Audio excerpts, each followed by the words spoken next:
Welcome to the Carbonsations podcast, where we speak to some of the leading figures in the emerging carbon industry. Today, our guest is Erin Burns, Executive Director of Carbon180, a new breed of climate NGO focused on policies that can remove carbon dioxide from the atmosphere at gigaton scale. Erin, thank you so much for joining us. It's a pleasure to have you. Traditionally on this podcast, we try to get to know our guest's background a little better before diving headfirst into the carbon side of things. So it would be great if you could tell us a little bit about yourself and what led you to join Carbon180. Yeah, thanks so much for having me, Violet. I'm really excited to be here today. So I grew up in Southern West Virginia, and as you know, when I was growing up, it wasn't something where carbon removal and carbon management weren't a part of my everyday life growing up at that time.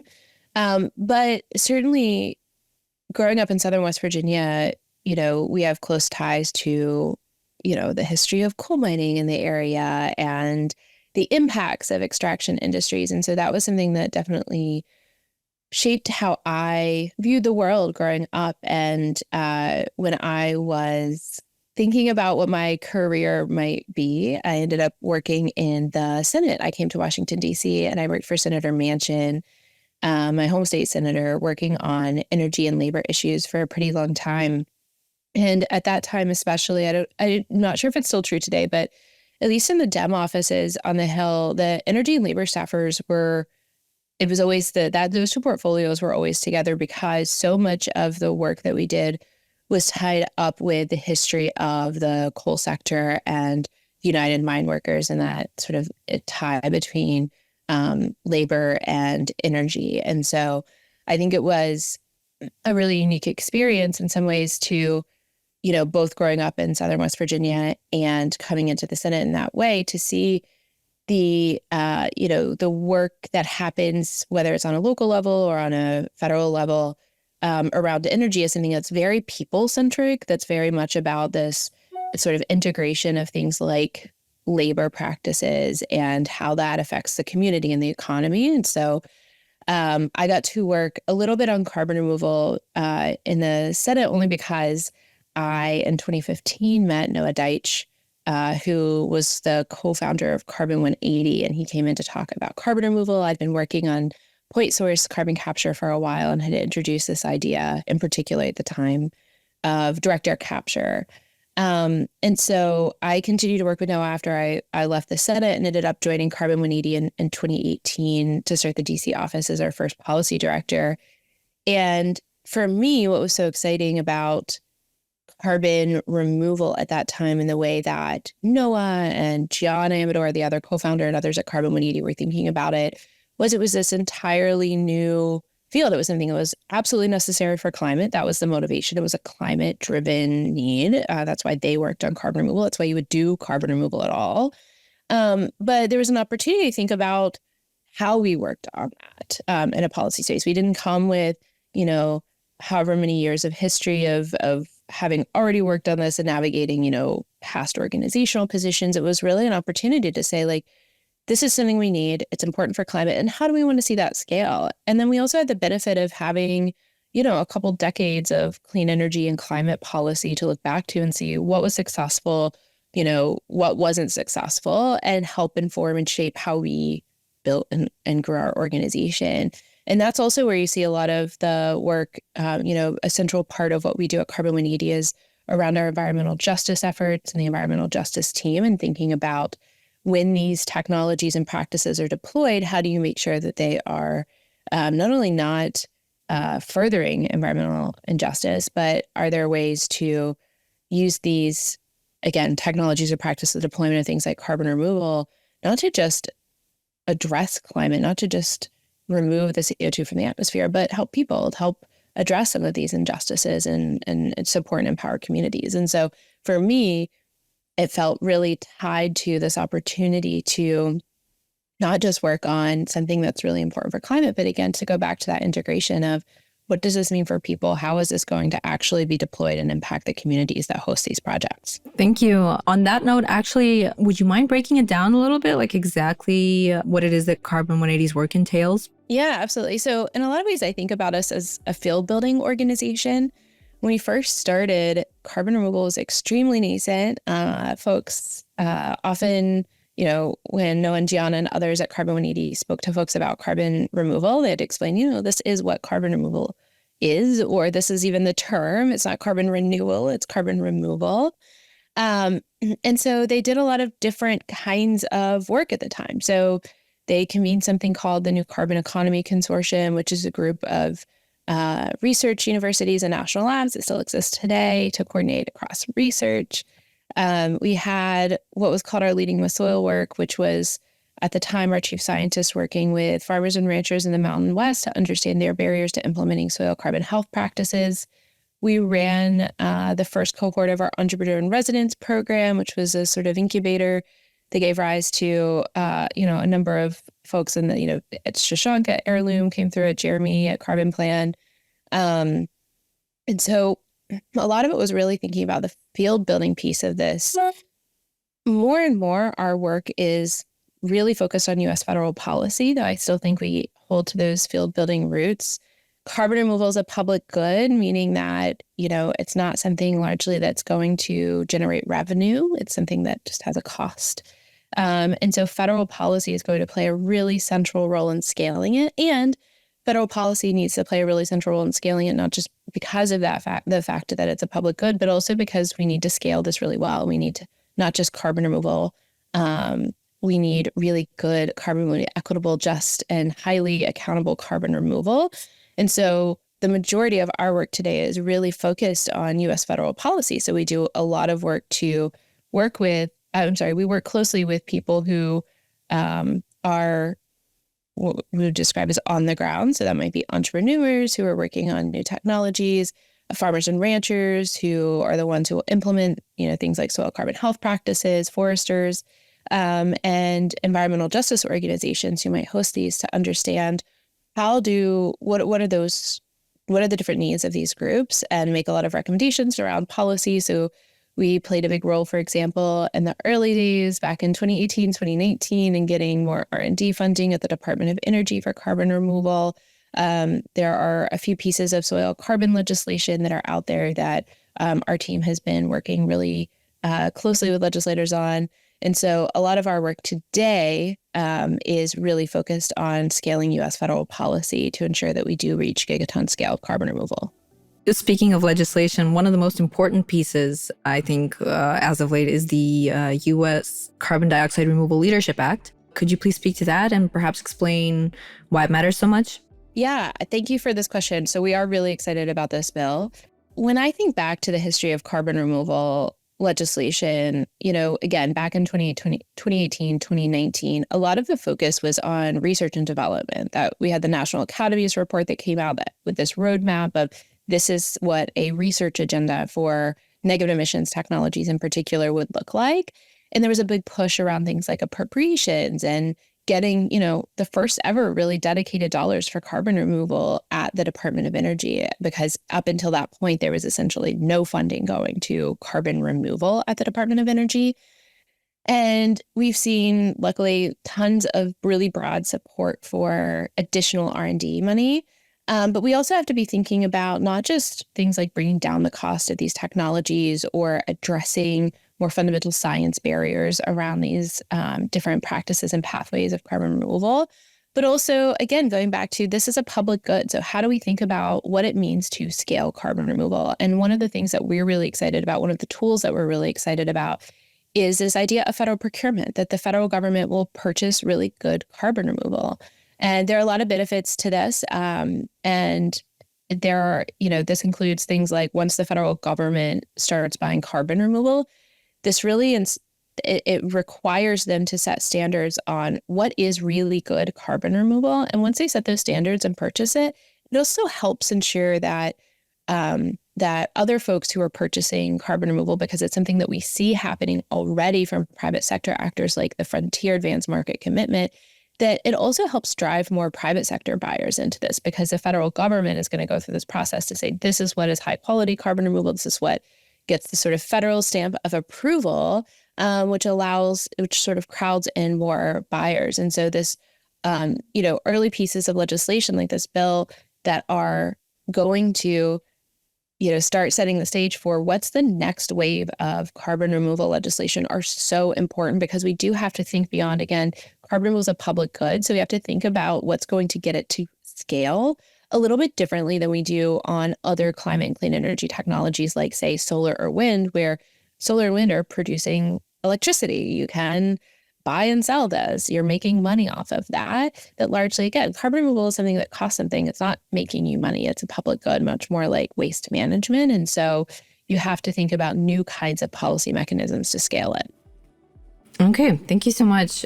In addition to all the policy related work that Carbon180 does, you guys have built some pretty great tools that are available to the general public and allow anyone to track what's happening in the world of CDR as far as like government support goes. Particularly, I'm referring to the policy tracker and the funding tracker on your website. And Erin, I'd love it if you could comment on both of these tools. Yeah, thank you for asking about this. Our team worked really hard on these. So one of the things we want to make sure to do is make a lot of this information about what's happening on carbon removal really accessible to people. And so we have, as you mentioned, 2 trackers. We have our carbon removal policy tracker, where folks can see all of the legislation that's been introduced in the past few Congresses around carbon removal, and also understand a bunch of really important pieces of information about each of those pieces of legislation. So the summary on what it's doing for carbon removal, the members who sponsor it, and the different types of carbon removal that it supports. So, is this something that's supporting forestry and agriculture? Is this something that's more tech focused? Does this include funding for this? Is this bipartisan? And so you can go through and get a better sense of where is Congress on this? Like, even at a high level, understanding what is happening on the Hill. Where is there support for this? What kinds of solutions are getting the most support? And what does that support look like? Because as I mentioned, a lot of it was in the early days really focused on R&D, and we're starting to see these new kinds of legislation around things like federal procurement pop up. And we're also seeing a lot more work on things like agroforestry and soil carbon, which is really exciting.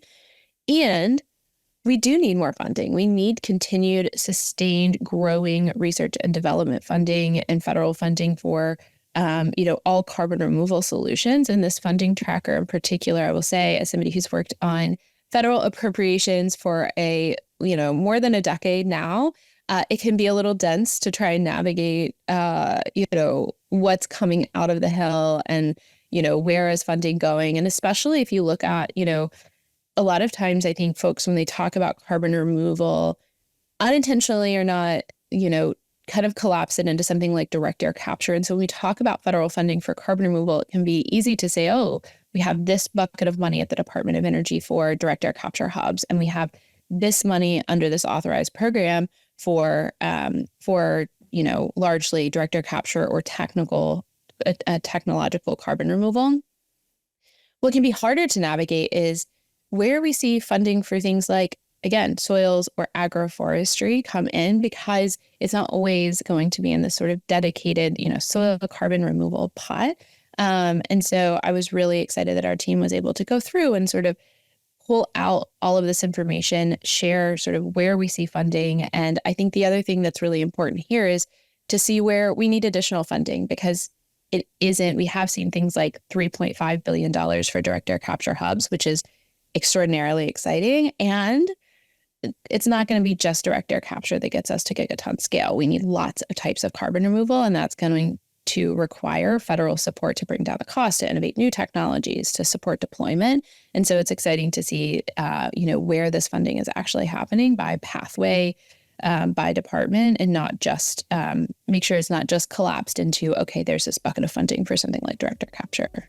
Absolutely. I agree. Like, these are really great tools and they're incredibly useful. And actually, speaking of accessible information, your newsletter is amazing. I don't know who on your team compiles it, but a major shout out to them, because it's highly informative. It's witty, has a brilliant touch of humor, and our team at Carbon Herald is absolutely in love with it. So if you're listening to this now and haven't yet subscribed, I would recommend doing so right now. And there will be a link for it, Carbon180's website, in the description. I believe it's called the Carbon Copy. Yes. And we also have the deep dive, which goes out less frequently. It's bi-monthly, but goes deep on some of the policy with a more a deeper analysis on what's happening in policy. Excellent.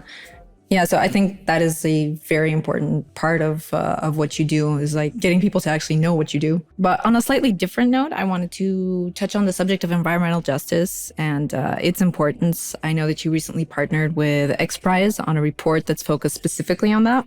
So could you please tell us more, okay, first of all, what environmental justice is and why it matters, and then maybe share some insights as to the report. Yeah, thanks so much for this question. So, and for the shout out for our newsletter, which is fantastic. Huge shout out to the comms team and to everybody on our team who contributes to it weekly.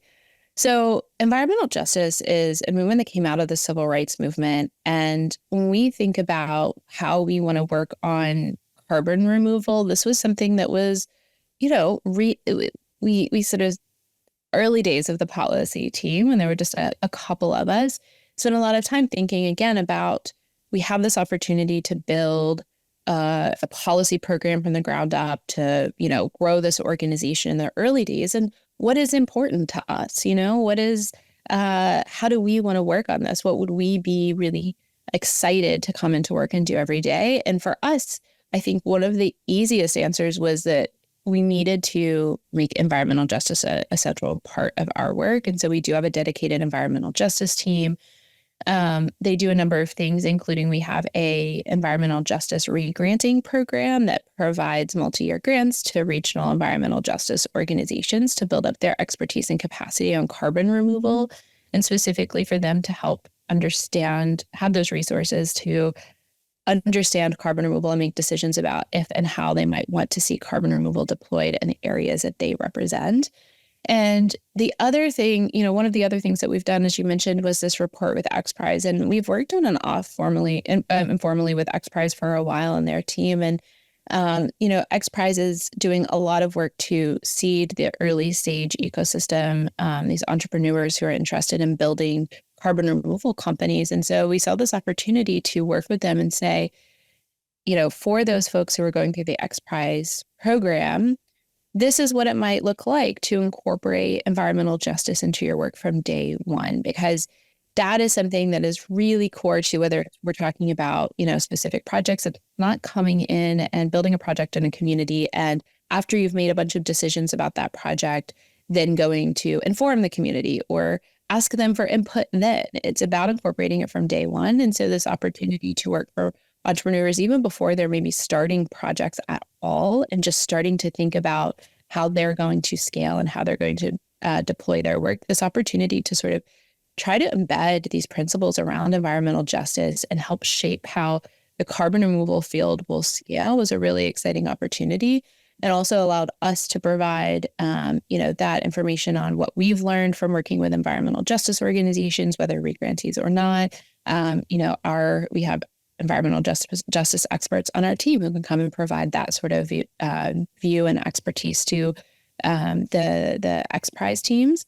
And we were able to also work with other folks in the environmental justice space who are not necessarily carbon removal people, to bring these two communities together to talk more deeply about, again, what an equitable and just future for carbon removal could look like. Thank you. So speaking of the future of carbon removal, then perhaps as a summary of everything that's been said so far and as a bit of a look into the future, how do you see 2024 shaping up for CDR?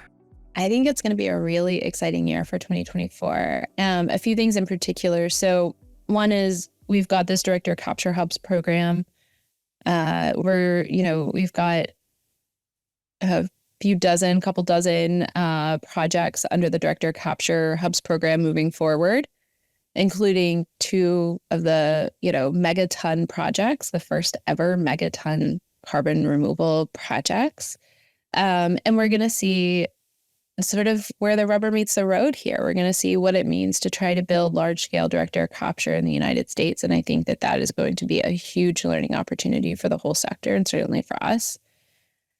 I will say the second thing is we're going to see a lot of stuff that isn't direct air capture, which is exciting. For a long time, folks, when they talked about carbon removal, again, meant direct air capture. When we were talking about policy for carbon removal, whether that was incentives or R&D, a lot of times we were talking about direct air capture.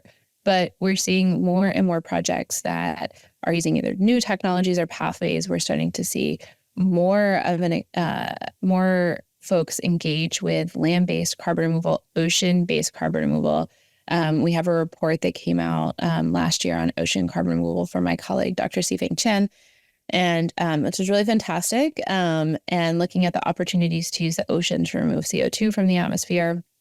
And so I think we're going to see a lot more happen outside of just direct air capture, including, again, soils, agroforestry, oceans.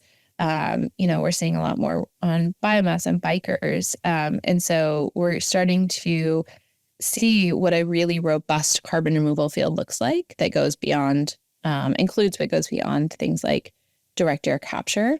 And I think the other thing is that we're starting to see what that next wave of policy is going to look like. Again, the things around research and development, really essential. We need to keep doing them. And often in a lot of ways, they're the easy thing. The Department of Energy's budget typically enjoys pretty bipartisan support. And so when we get into this next phase of, but how are we going to scale this? Because it's not just going to be things like the DAC Hubs program. We're going to need additional long-term policy support like federal procurement, like other mechanisms. What are those going to look like? And the final thing I'll say here is, at the intersection of those sort of last 2 points, is I'm really excited about the opportunities in the land sector, because I think that to date, a lot of times we've thought about what is required for land-based carbon removal to scale. We think about fundamental challenges around things like, monitoring, reporting, and verification, which is important.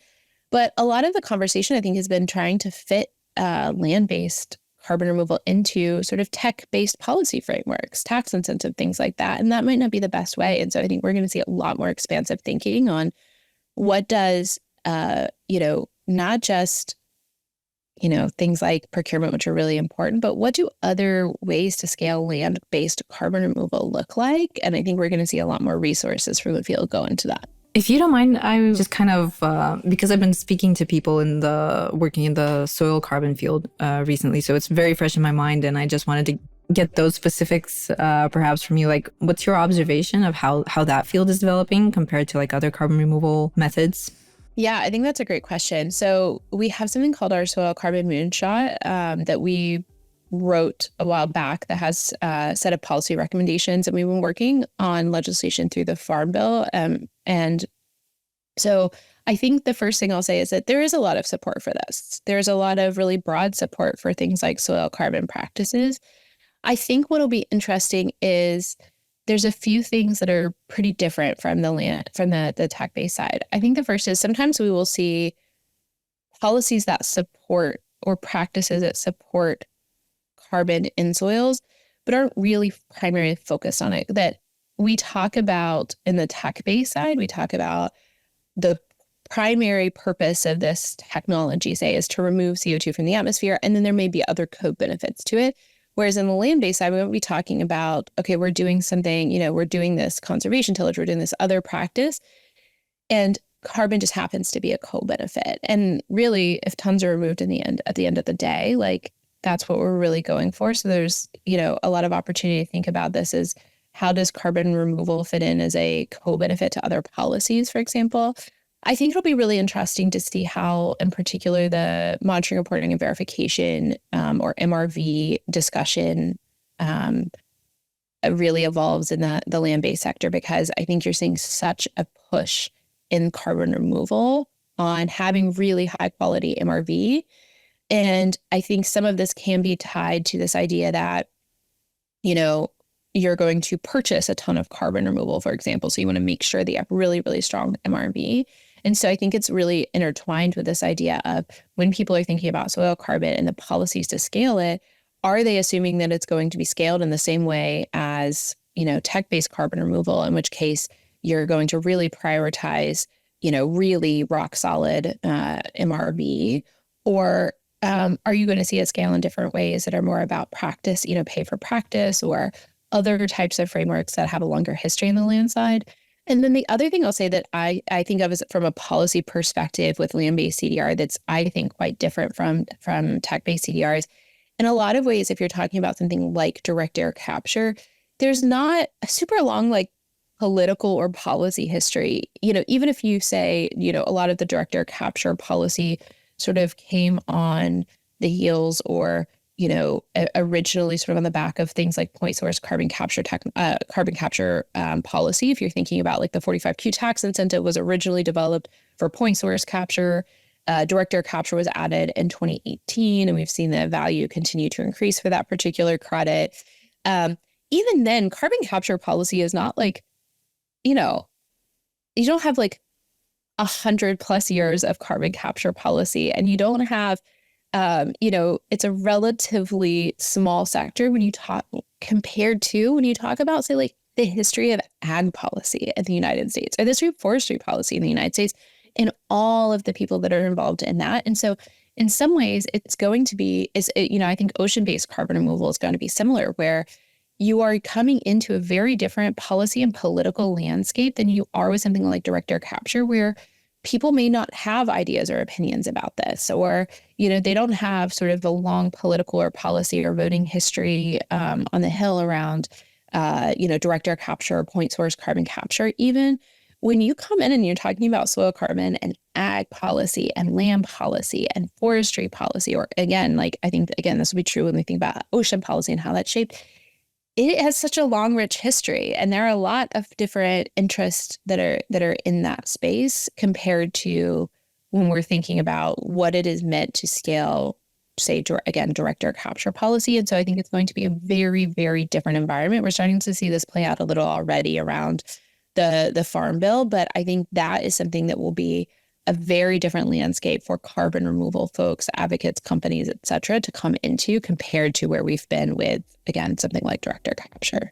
And just a last question that's like specific for the different types of removals. Would you say that direct air capture still remains kind of like main focus of policy right now, or considering the amount of funding that's being, directed towards that? Yeah, I mean, certainly when we look at policies that have been enacted, but I think if you go back to that policy tracker and, that we have on our website, you're going to see a lot of policy outside of things like direct air capture. And so I think, again, you came in with this ability to say there's a little bit of a framework around whether it's a 45Q tax incentive or, the way the Department of Energy is structured, where you can authorize and fund a program at the Office of Fossil Energy and Carbon Management to do, and it is a carbon removal program. They do work on things in the carbon moonshot. Like they look at things that aren't just direct air capture, but there's a sort of policy, easy sort of policy infrastructure to slot in more technological carbon removal and direct air capture. And so I think a lot of that has moved forward. And we've also seen things like direct air capture companies that have been around for a while now. Climeworks, for example, has been around for quite a while. So there are a lot of reasons that I think we've seen direct air capture policy move first. But I do think if you look at the past year or two in particular, that you're seeing so much more legislation introduced across the board. But again, I think it's also different where, ag policy is going to largely go through the Farm Bill. So there's larger Farm Bill processes versus something where, the Farm Bill process is very different than just, say, the appropriations process for the Department of Energy, for example. And so the timelines and these are going to be different. But I do think, and I think, again, if you look at project deployment in the U.S., that you're going to see a lot of tons being removed from things that aren't direct air capture. Thank you so much for taking that deeper dive with me. One last question before we finish up the episode. Are there any major announcements or developments that Carbon180 has in the pipeline that you're already capable of sharing with us? Yeah, thanks so much for asking this question, Violet. So we do have, I'm glad you brought this up because, we talked a little bit about the CDR Leadership Act. We have an upcoming report on carbon removal procurement that's coming out that we're really excited about.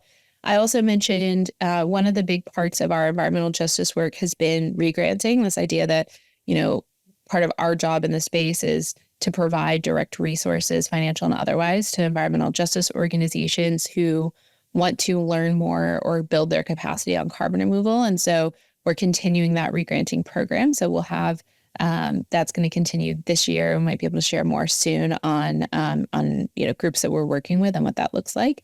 And we'll be releasing our director capture curriculum as well. So a few things coming out in the next couple of months. Excellent. I'm excited about all these new developments. It does sound like a very busy year ahead. Erin, I really appreciate you taking the time to share so much of your knowledge about carbon removal in the U.S. and all the valuable work that Carbon180 is doing. Thank you so much. Thanks so much, Violet. If you enjoyed this episode of the Carbonsations podcast and would like to hear more conversations like this, please be sure to subscribe. We really appreciate the support.